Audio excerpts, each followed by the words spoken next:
समय की बात है, एक जंगल में एक शेर रहता था। शेर जो भी शिकार करता था उसकी हड्डियां अपनी गुफा के आसपास ही छोड़ देता था। उसी जंगल में एक लोमड़ी रहती थी। लोमड़ी अपने आप को बहुत चालाक समझती थी।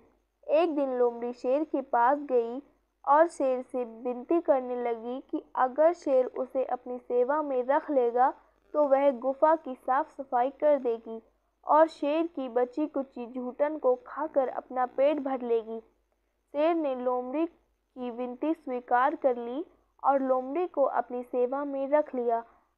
अब जब भी शेर शिकार करता तो शेर के खाने के बाद जो कुछ बचता लोमड़ी उसे खा लेती और हड्डियों को गुफा से दूर फेंक देती थी। शेर की जूठन खा खाकर लोमड़ी बहुत हट्टी कट्टी हो गई। अब लोमड़ी को लगने लगा कि वह भी शेर के साथ रहकर शेर के समान ही शक्तिशाली हो गई है। एक दिन शेर शिकार के लिए निकला। उसे एक जंगली भैंस दिखा।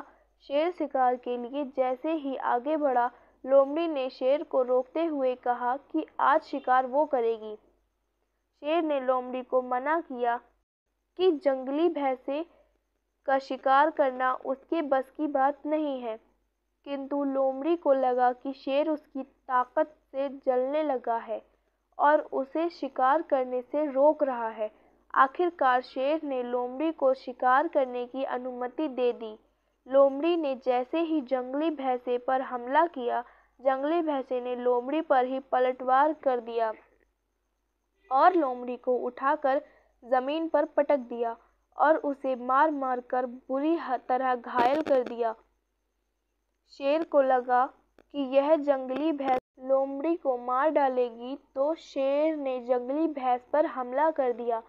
शेर के हमले से डरकर जंगली भैंसा वहां से भाग गया और लोमड़ी की जान बच गई।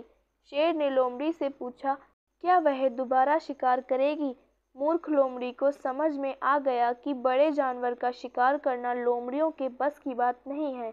लोमड़ी ने माफ़ी मांगते हुए शेर से कहा कि उसे घमंड हो गया था कि वह शेर के समान ही शक्तिशाली हो गई है और किसी भी जानवर का शिकार कर सकती है। लोमड़ी को अपनी गलती पर पछतावा हुआ। शेर लोमड़ी को अपने साथ गुफा में ले गया, जहाँ कुछ दिनों के आराम के बाद लोमड़ी फिर से स्वस्थ हो गई। मूर्ख लोमड़ी और शेर की कहानी से हमें शिक्षा मिलती है कि हमें कभी बड़बोलापन नहीं दिखाना चाहिए।